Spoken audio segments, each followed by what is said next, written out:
Estar bem informado tem um custo. Não estar, custa muito mais.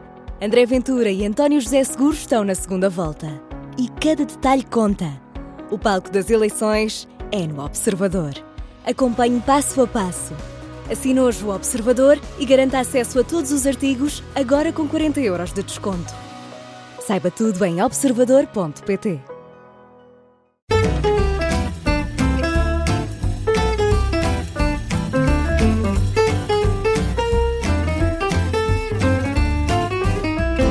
Olá e sejam muito bem-vindos à História das Histórias. Eu sou João Paulo Sacadura, estou aqui apenas para acolher Alberto Correia, ele sim, aqui em Viseu, vai-nos estar toda esta semana a continuar a falar das refeições tradicionais nas terras do Demo. Vamos agora hoje falar de jantar, que é um nome normal com que no mundo rural chamaríamos talvez hoje o almoço. Vamos saber mais com Alberto, bem-vindo, vamos a isso. O designativo jantar para a refeição que tinha lugar à volta do meio-dia perdurou nas terras do Demo por todo o transcurso da vida de Aquilino, permanecendo ainda com mais desgastado uso para além dos anos 70 do século XX. Era a refeição mais importante do dia, fosse ela pão cotidiano da gente do trabalho na lavoura e nos mistérios, dos abados, do mestre de escola, da burguesia da vila, ou de algum retardatário eleito de fidalguia, ou fosse cerimoniosa refeição do anual ciclo festivo, Natal ou Páscoa, ou celebração de festa de Orago, ritual de passagem, como as bodas de batizado e casamento, ou comemorativo ato de dever cívico. De habitual assento à mesa, podendo esta ser apenas a simbólica toalha de linho no chão de uma eira em tempo de ceifa ou vindima, requeria etiqueta própria, mesmo que simplificada, e na sua mais modesta forma, a presença do caldo, que depois sopa se chamou, um prato de peixe ou carne e o normal acompanhamento do pão e do vinho, não se tornando corrente a sobremesa. São os básicos recursos de uma economia doméstica que se alicerça nos produtos da horta, a batata, cebola, nabo, feijão, grão de bico, por exemplo, na pecuária, que era a primeira riqueza da aldeia, com o porco, as galinhas, os ovinos e caprinos, na caça do coelho, da lebre, perdiz, codorniz, galinhola, ou em próximo mercado, mercearia ou feira, como o arroz, a massa e pouco mais, que formatam os simplificados cardápios do cotidiano, forçosamente adaptados às estações, prática que apenas se altera em quadra festiva. Ainda que Aquilino não ofereça o completo descritivo desta comum refeição nas inúmeras vezes que ela é mencionada, informe bastante, ainda que disperso, se colhe na leitura acerca das emendas em uso no curso do ano.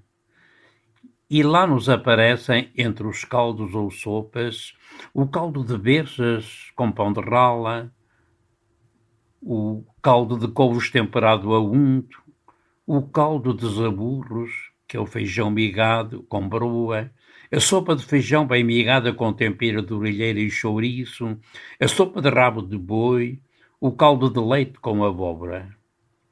Entre os pratos, às vezes um simples prato de batatas singelas ou de conduto, feijões vermelhos com presunto, arroz com gravanços, frango com arroz, frango com ervilhas, a sordinha de bacalhau, papas de milho e pão de rala, anunciando miséria tanta vez.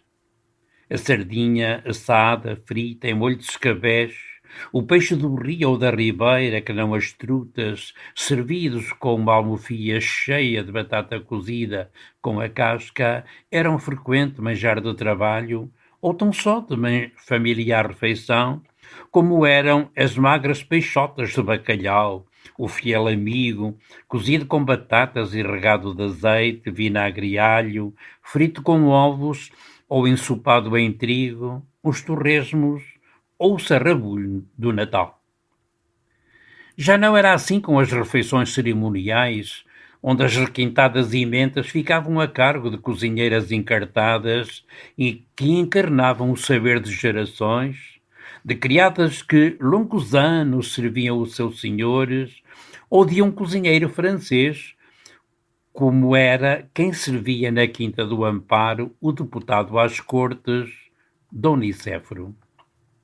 Tomam-se dois exemplos de fidalgos jantares, ainda que modestos ao caso, porquanto não ultrapassam o cotidiano viver familiar.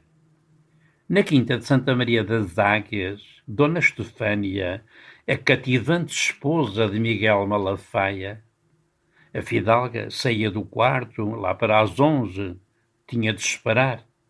Acaba por convidar o jovem estudante que viera requerer trabalho na livraria da família. São horas de almoçar. Vamos, tenho fome. E empurrou-nos através do corredor para a sala de jantar. Gosta de frango com ervilhas? Perguntou-me ele. E empunhando o garfo e a colher, serviu-me uma rosada perna sobre a aromática duna de ervilhas. Neste comenos, entrou a criada trazendo, com um jeito hierático, a travessa do peixe numa palma da mão, na outra, as batatas rachadas, a esfarelar-se em flocos de espuma, de alvas e suculentas. Meu estômago, rebelde a toda a polícia, elevou o sentido Osana. A fidalga fez-me o prato e segunda vez me encheu o copo desse vinho sobre cuja cepa passaram os sóis que pelam a serra e secam as fontes. Olhe uma truta mais tomada dos cabés, não quer? Metade para um, vá, não seja envergonhado.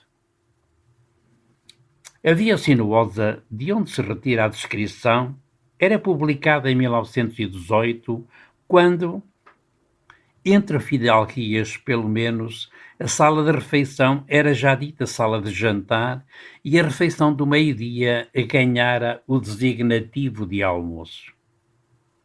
Dom Nicéforo, deputado às Cortes, estaciando na sua Quinta do Amparo em finais do século XIX, faz vir do Colégio da Lapa o seu afilhado numa véspera de São Martinho, que nesse ano calhava ao domingo, para lhe contar o final feliz da longa e estranha viagem que o pai de Amadeu fizera ao Brasil. Reteve-me, meu padrinho, diz Aquilino, amanhã daquele dia feliz. Não obstante a Quinta do Amparo ser um lugar aprazível e o cozinheiro francês, isento para os meus 13 anos, voracíssimos da emenda dispéptica é que andavam a distritos os estômagos débeis daquela casa, o Colégio da Lapa, ter-me regalado com um frango a um despeto e um arroz de forno que hoje reputo superior aos versos de François Copé, sem falar no vinho de três assobios, despedi-me ao levantar da mesa. Aquilino vai-nos sempre deixando um vivo retrato do viver nas terras do Dão. Do viver e, concretamente, do comer, que é isso que temos estado aqui a aprender, com muito gosto, aqui pela voz do Alberto Correia. Alberto, hoje, esta semana, é tudo sobre comeres. Por hoje estamos conversados. Há mais amanhã, então até amanhã. Até amanhã.